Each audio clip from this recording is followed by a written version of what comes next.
hear author John Richard Saylor discuss his new book, Lakes, Their Life, Your Birth, Life, and Death. My name is Marla, and I'm the Events and Social Media Coordinator here at Flyleaf Books. And once again, I thank you for supporting your local independent bookstore. To make our events more accessible, we are recording tonight's event, and it's going to go up in our YouTube channel within the next following days. And I ask that John concludes by 7 p.m. so that we can be mindful of my colleagues who are closing up the store. John Richard Saylor, PhD. He's a professor of mechanical engineering at Clemson University. He has spent the better part of his career studying fluid mechanics, specifically researching phenomena that occur at the interface between air and water. In addition to lakes, his scientific interests include the physics of drops, bubbles, and waves, and he has applied his research to applications such as the use of water sprays and ultrasonics to clean diesel exhaust, and methods for using radar to study raindrops. He was a student at the Santa Fe Science Writing Workshop in 2017, and fun fact, he lives in Clemson, South Carolina. Thanks, Marla. Yeah, I'll take this off unless anybody objects. Thank you all so much for coming out this evening. I appreciate you coming to support the local bookstore here at Flyleaf and to share a little bit about lakes with me tonight. So I thought I'd begin by Marilla gave you all a nice introduction about myself, but I thought I'd tell you a little bit more.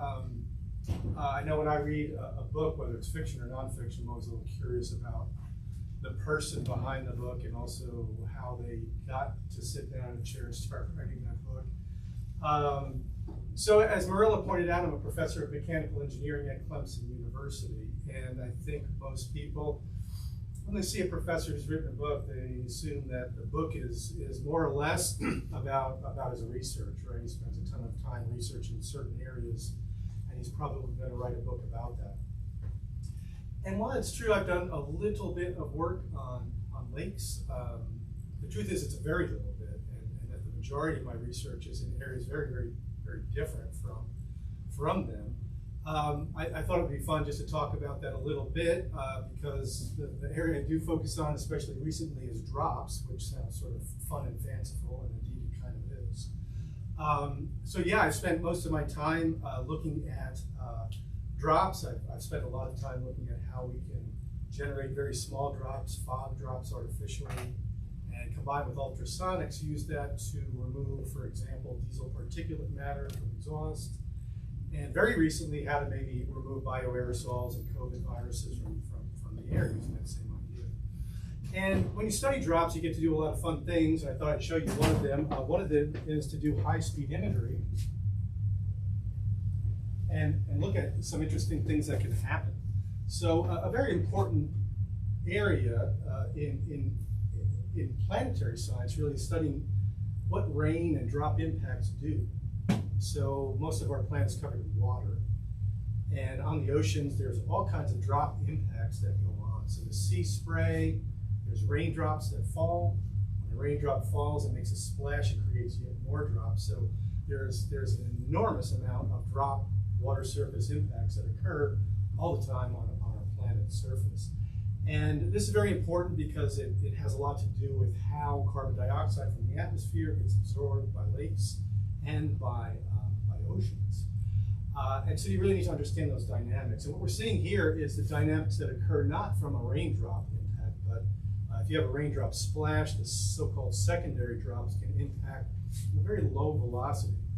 And when that happens, the drop is sort of supported momentarily by a cushion of air. The air sort of drains away. The drop merges with the bulk, but then this surface tension forms a jet, which makes yet another drop, and you see this process occurring over and over again. And again, this has a lot to do, has a big impact on if and whether and how much CO2 or methane or any particular gas is absorbed from rain toward the ocean. So if you look at this, you might wonder, well, okay, that's kind of cool, but why did this guy spend all his, why did he sit down and decide to write a book on lakes? And as you might imagine, the answer isn't straightforward, it's kind of complicated, but what happened was I did get a grant to do a little bit of work on lakes, and I didn't know anything about them, I had to do a little reading about them. When you write a journal article, you have to have an introduction which shows that you know what's going on in the field. So I was doing a little bit of reading, and I stumbled across several things that really kind of made me think very differently about lakes. They weren't really the things that I thought they were. I thought there was these pastoral, calm things. It'd be nice to have a house by a lake. They're relaxing. But I didn't really think much more of it than that. But as I was researching lakes, I stumbled across several things that changed my mind about that. The first was something called Carolina Bay. Does anyone know what a Carolina Bay is? Never heard of it? All right, great. So what I thought would be fun is if you all went through the process of discovery that I did when I figured out what a Carolina Bay was, and that they existed very, very close to where I live. So I'm from Clemson, South Carolina, about 4 hours from here. And Carolina Bays are found along the Atlantic coastal plain from as far north as southern New Jersey all the way to northern Florida. The Atlantic coastal plain is that region from sort of from where the foothills end toward the shore. And they're located in especially great profusion in the North-South Carolina border near towns like Pembroke and Lumberton and Elizabethtown. And when I read about them, I decided to look at these on Google Maps, and I thought maybe we could sort of do that together. And so what Morella has kindly done for me is, ahead of time, she has entered Elizabethtown, North Carolina. So Elizabethtown is about 110 miles directly south from here as a crow flies. Not a particularly, noteworthy town. Except that it has one of these highest concentration of Carolina Bays. So what I'm going to do is I'm going to pan a little bit to the east. Oops, I didn't want to do that. East and north, and then zoom out just a little bit. And what you'll notice here is hopefully a lot of ellipses, a lot of elliptical shapes, a lot of green elliptical shapes here. So there's one here, there. All of these green things, and there's a lot of them, are Carolina Bays, which are, well, strictly speaking, they're wetlands, but people call them lakes. Now, they're all green by and large, and the reason for that is these lakes were drained when European settlers came here so that they could plant in them. And you'll see, for example, one here that shows row crops grown in there. These are especially fertile areas, and so the desire to plant there is large. There are a few that are still full of water in this image here. So there's one over here. Bay Tree Lake here is partially full, so it doesn't look elliptical in shape. But if it was full to the rim, it would be.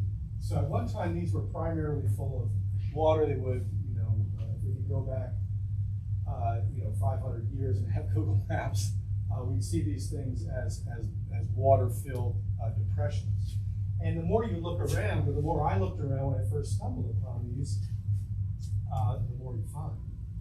So you look around more and more. They're here, they're here, they're here, they're here, there, and they're just about everywhere you can look, you will see them. You'll see roads going through them, farms in them.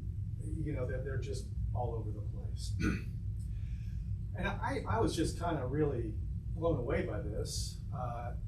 I'm originally from New York State, but at the time I discovered these, I've been living in South Carolina for about 15 years, and I'd never heard of one, And I just didn't know how that could be. They just seemed so intriguing and so interesting. How is it that I didn't know about them? They seem to be this kind of secret hidden in plain sight that I didn't know about. So that kind of started me thinking. I began to read more about lakes, and the more I read about them, the more I kind of discovered that there was just so much there that we just didn't understand or know about. So if we continue with this example of the Carolina Bays, we don't really know how they were formed. So why there are so many of them, why they're perfectly elliptical, and why they're all pointed in that same northwesterly direction, right? Their long axes are all directed in the same location. Now, if you do a big scan from the southeast all the way up to the northeast, you'll see that orientation changes. And exactly why that is and how they were formed is a pretty controversial topic. There was actually a point in time where this was part of a very controversial theory that was associated with why and how the megafauna, the saber-toothed tigers and the woolly mammoths of North America became extinct, that maybe this was due to a meteor impact in the Saginaw Peninsula in Michigan, and that is what caused the extinction, and it was postulated that these were formed by secondary impacts from that impact. This research was sadly more or less debunked, and competing theories are much more sober, but they are also not able to explain a lot of what we see. So existing theories are more about just wind and wave erosion, which is possible, except it doesn't really explain one particular phenomenon, which is the overlapping nature of some of these. You do see these overlapped, and erosion would be difficult, would have a tough time explaining that there. So that was intriguing, and I began to read more about lakes in general, and just the more I read, the more I found out that, well, you know, the lake that's just got a couple of ducks on it and everything, you know, there's plenty of those, but there's also some very, very intriguing and exciting things that go on in lakes, which of course I talk about in the book. Another example isn't just of a type of lake, but of specific lake events. So one that's particularly intriguing is a lake called Lake Nios. So Lake Nios is an example of what's called a crater lake. So crater lakes are simply lakes that form in the crater of a long dormant volcano. And Lake Nios is located in such a crater in Cameroon, in equatorial Africa. And in 1986, this lake exploded. Now it didn't explode because of lava or magma or anything like this. The volcano really is extinct, but there was carbon dioxide that had been burbling up through the lake floor for quite a long time and saturated the deep, cold, dark lake water. And when water gets saturated with carbon dioxide, bad things can happen. And what can happen is when the water is especially deep, it absorbs a lot more CO2 than it would if it was at the surface. So just like a can of Coke at high pressure, with the unopened can, in other words, the CO2 stays happily in solution, right? If you have a transparent bottle of Coke, you don't see bubbles coming out. When you take the cap off, the pressure goes down, and suddenly that CO2 is supersaturated, not just saturated, and so it wants to form bubbles. So in 1986, what happened, no one's sure exactly why, perhaps there was an underwater landslide, but some of that bottom water rose upward, pressure went down, CO2 came out of solution in the form of bubbles, those bubbles rose up and trained more water behind it. That caused more water to rise up, and this is an exponential growth problem. Another word for that is explosion, and what happened was about a cubic kilometer of cold carbon dioxide gas was released all of a sudden. It was cold and heavy, and it flowed down the side of this volcano. This volcano is long dormant. It's very green. It's, you know, there's villages, people graze cattle on it, and 1,746 people died in their sleep. And it was kind of a horrible tragedy. I mean, CO2, of course, you suffocate from it like you do from any gas that isn't oxygen. But it also is something of a central nervous system agent. So if you inhale a couple of breaths of pure CO2, you don't get out of breath, you fall straight down. And so, you know, they found the villagers, some of them just, you know, fell forward in cooking fires and clearly died instantaneously. They had no warning at all. It's just kind of a terrifying thing. So again, you know, see a photo of Lake Nios today or before, and you think that's a beautiful lake. It would be a nice thing to just sit by there and have a picnic lunch. But again, lakes can be different than you you might expect them to be. So I read yet more and discovered something called subglacial lakes. So subglacial lakes are lakes that exist in Antarctica. And unlike a lake, that you're familiar with, Lake Jordan nearby here, instead of having a surface, which is water and air above it, subglacial lakes have a surface which is you have bedrock and you have water, and then you have ice. And the ice cap is in some cases 2 miles thick. These lakes can be big. The most studied subglacial lake is called Lake Vostok. It was studied primarily by the Russians, and it is located under 2 miles of ice and is the size roughly of Lake Ontario. So it's an enormous lake, and there's hundreds of them like it there, and it's only recently in the last several decades that we've really started to recognize that they're there and research them. So that's a really interesting thing, right? A lake that's that deep. I mean, if you think a moment, 2 miles of ice, this lake is black, right? There's no light at all, right? So any life that exists in that lake, and life does exist in that lake, is not due to photosynthesis, right? So everything, all the life that we know about or that we interact with comes from photosynthesis. Like carbon in our bodies ultimately comes from photosynthesis, whether we eat a salad or we eat a steak or chicken, right?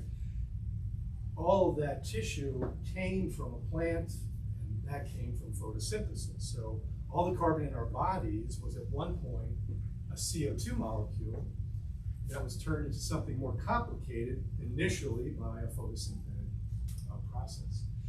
Now, in a subglacial lake, that can never be true, right? The exact opposite is true, and so all the life that exists there evolves in chemosynthesis. Right, so the only example of that we have up here would be mushrooms and fungi, but in Lake Vostok and all the subglacial lakes, all life is chemosynthetic. It has to be. There's no other way. So these organisms somehow take the energy from whatever chemicals can be found there and use that to create energy and to create body tissue.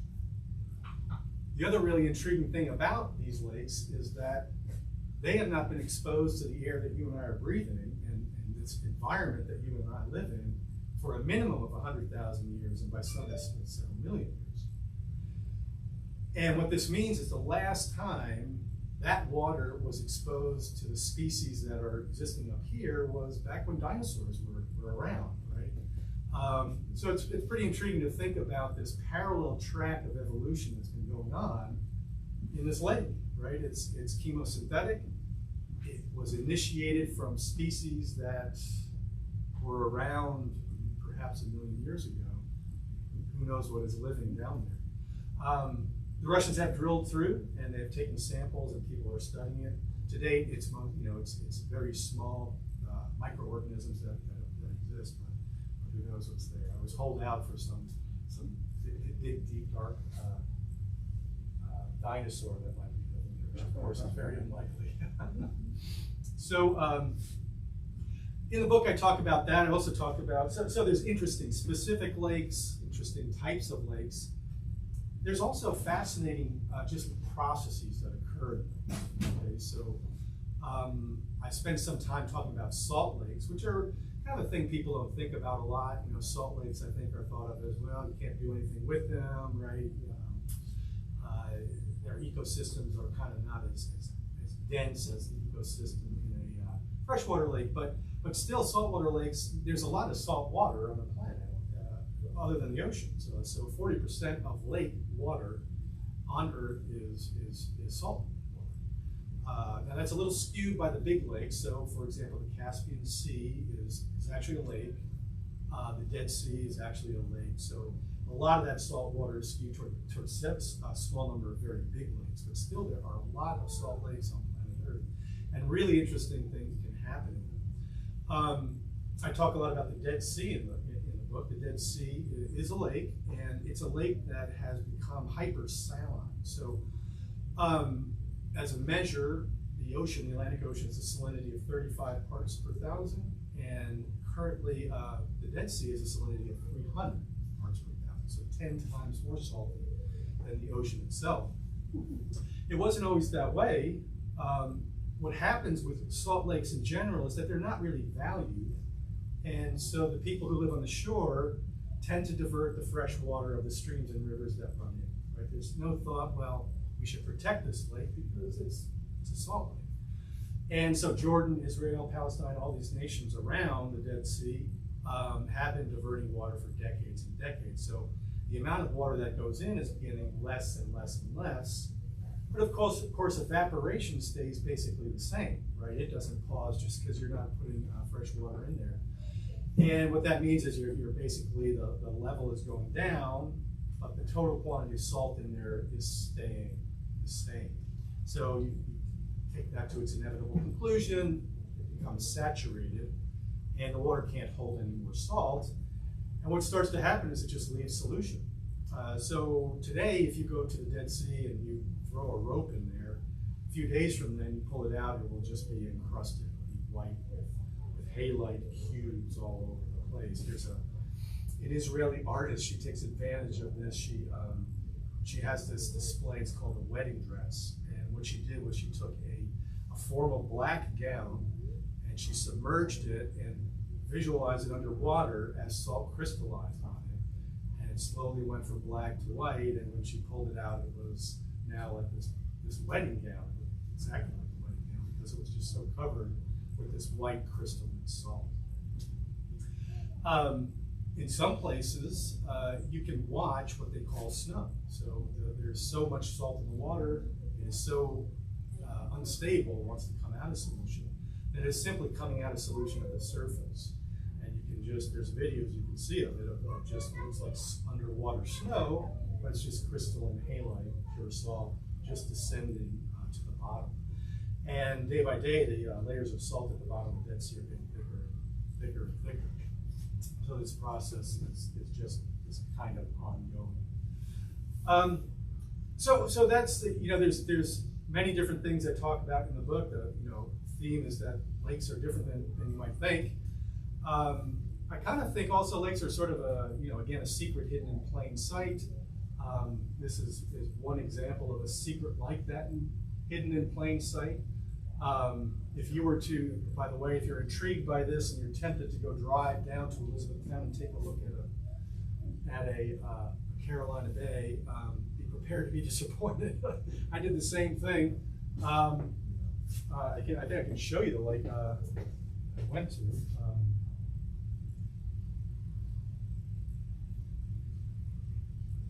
Where's 701? There we go. Yeah. So I went here. I found a kind of good road that was went up to the edge. I thought this would be so neat to see. And there's nothing to see. It just looks, it looks like a marsh or up close you just can't see that curvature, right? If you see a lake, you'll just say, oh, there's a lake, right? If you see a depression, you just say it's a depression.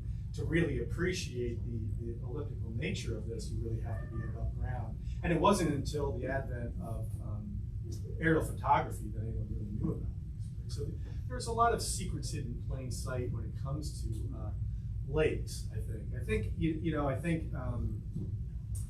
general, we all like them. I think we all want to have property on them. I think in our heart of hearts, there's also something about them that we're a little bit, fearful of, right? We don't really see the bottom of the lake. And in fact, you can kind of argue that you can't see a lake. I mean, if you look at a lake, what do you really see? You see the reflection of the sky and the far shore on the surface. What's going on underneath, you don't really know, so it's unknown. And I think we all have a little bit of a fear of the unknown, so I think there's sort of an aspect of that to our perception of lakes. And I think that's why we kind of like them. I think they're relaxing and pastoral, but they also have an aspect to them that maybe we're a little bit fearful of. These days when I see a picture of a lake, if you just Google lake, you tend to get a picture of a lake that looks beautiful, right? It's this Canadian lake with a canoe on it or something like that. And whenever I I see that, I kind of think, in the back of my mind, I think about, I don't know if you remember that 1990s show, Twin Peaks. You know, if you remember the opening credits of the show, or the opening sequence, it was a series of scenes of a beautiful, beautiful part of, I think, eastern Washington State.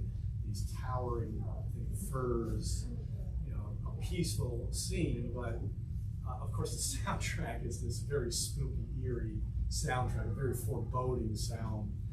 And, you know, which tells you, well, this is a beautiful place, but clearly something evil or bad is happening. I don't know, I think about that a lot when I look at lakes. I think these things, they look so peaceful, they look so wonderful, and often they are, but they also have an aspect to them that can be dangerous, you know, lakes that explode, lakes that there are examples of lakes that just simply disappear in one day, you know, a lake that's existed for 100 years above a cavern.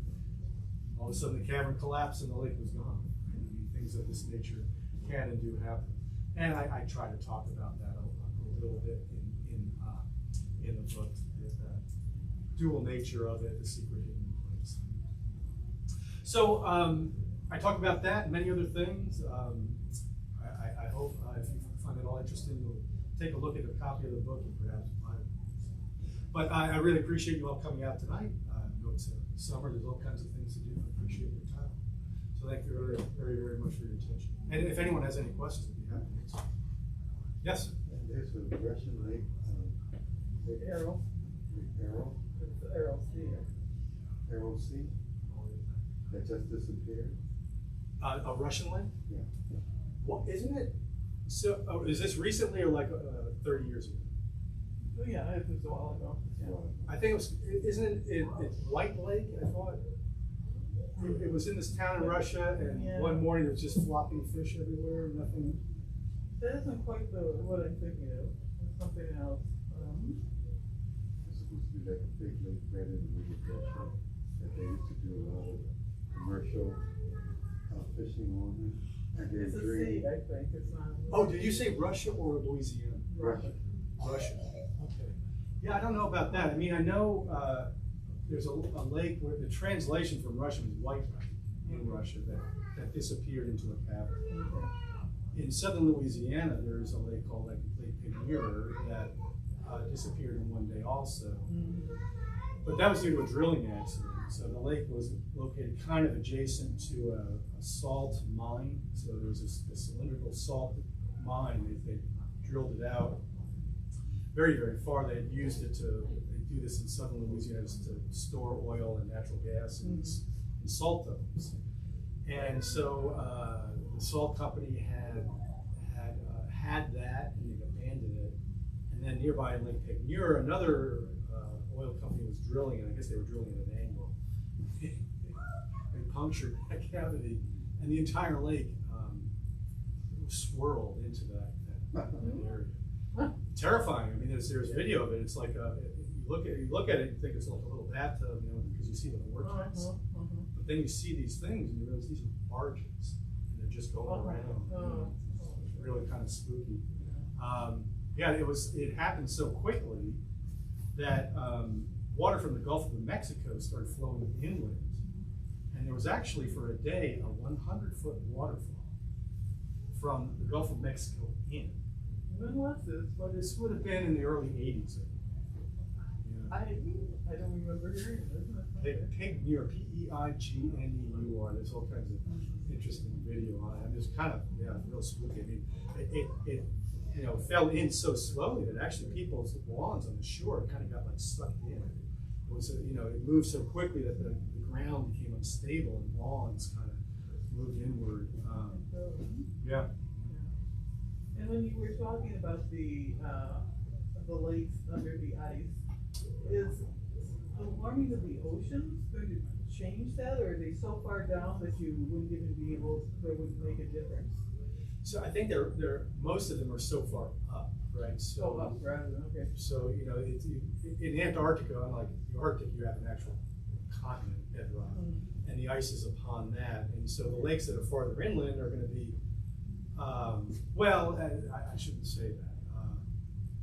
Yes, that can have an impact. So, and it does, right? So as there are parts of Antarctica where the bedrock, the ice is above sea level, but the bedrock is below, right? So you have this complicated hydrodynamics of saline water flow.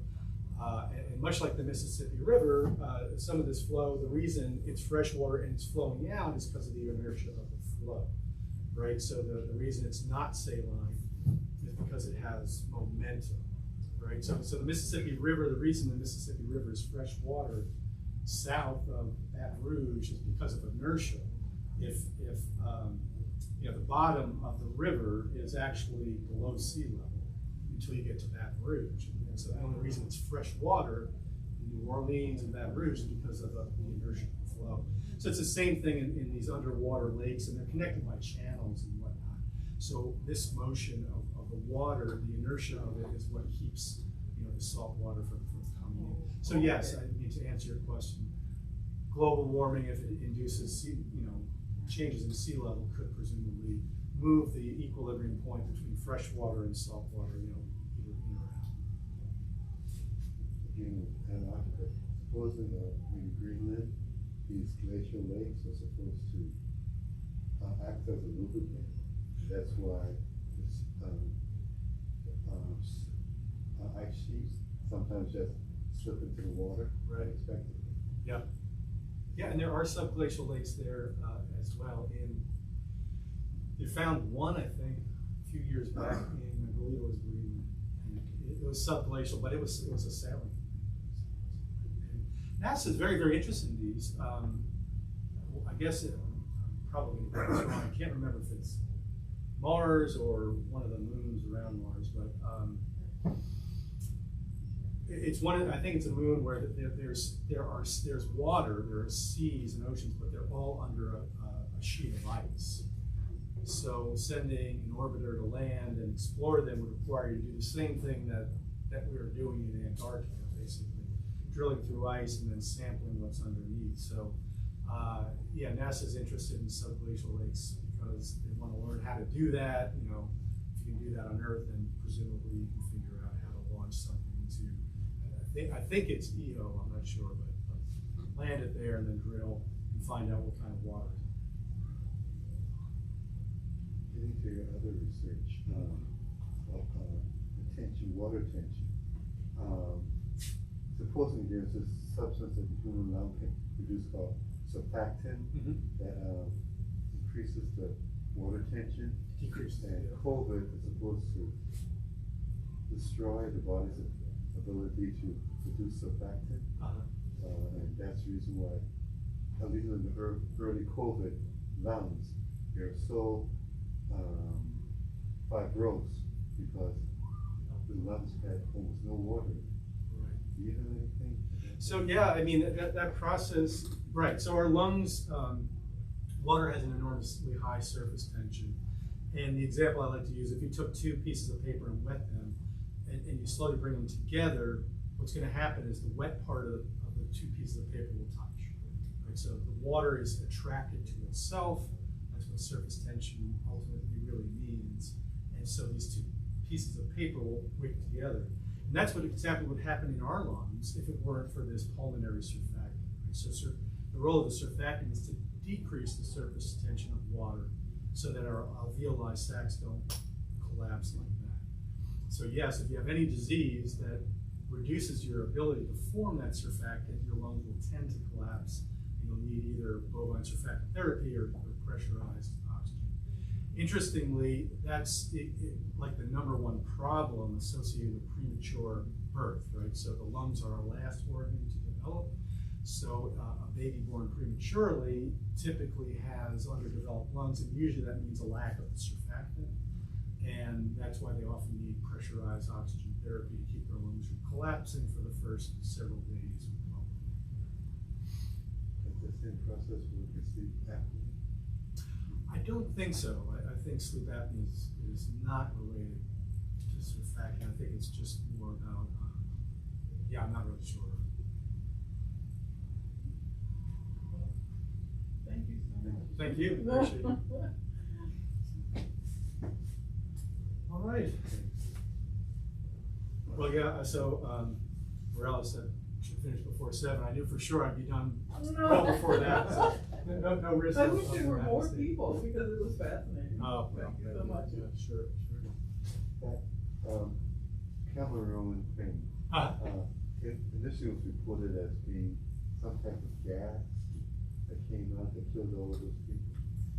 But that was carbon dioxide, you said. It was definitely carbon dioxide. Yeah.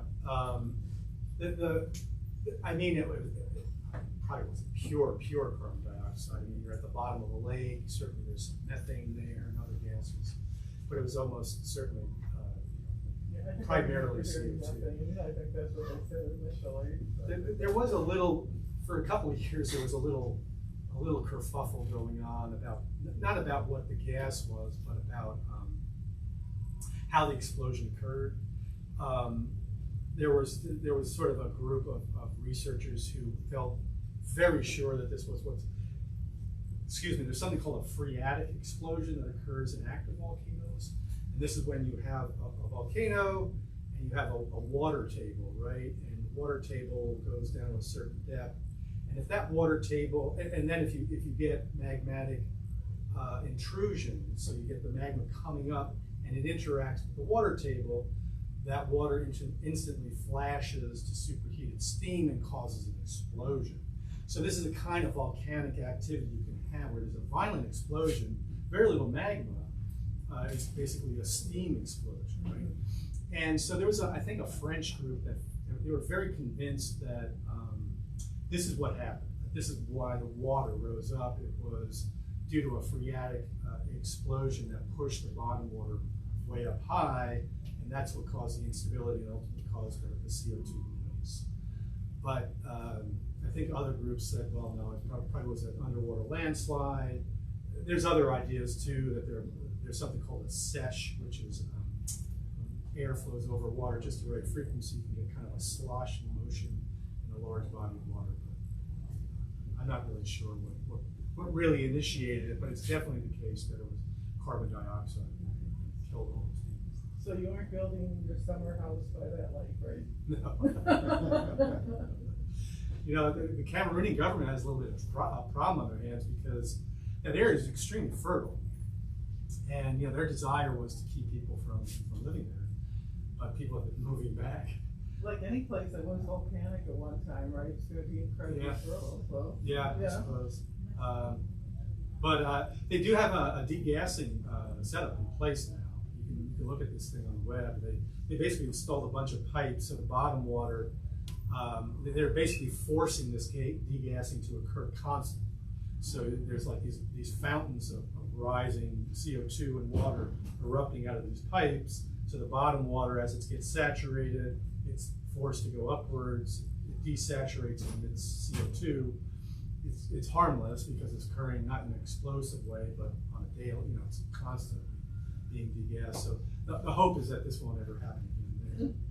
But something a little scary to think about is on the other side of Africa is Lake Kivu, which I'm forgetting. I think it straddles, I think, Rwanda and Uganda. I think the Democratic Republic of Congo. Yeah. And it's part enormous. of that Rift Valley. Right, correct. And it's enormous. It's a huge. It's one of the African Great Lakes, right? I mean, Lake Nios is small, but this is enormous. And its bottom water is saturated. It has CO2 saturation, but it also has methane saturation. So if that were to, you know, erupt in the presence of any fire nearby, you'd have some kind of awful firestorm occur in addition. So the hope is that won't happen. But oil companies are everywhere. They're, you know, exploiting mineral rights and getting the methane gas. So I don't know. I don't know if that's good or bad. Yeah. Thank you all for coming. Thank Really you. appreciate it. Thanks.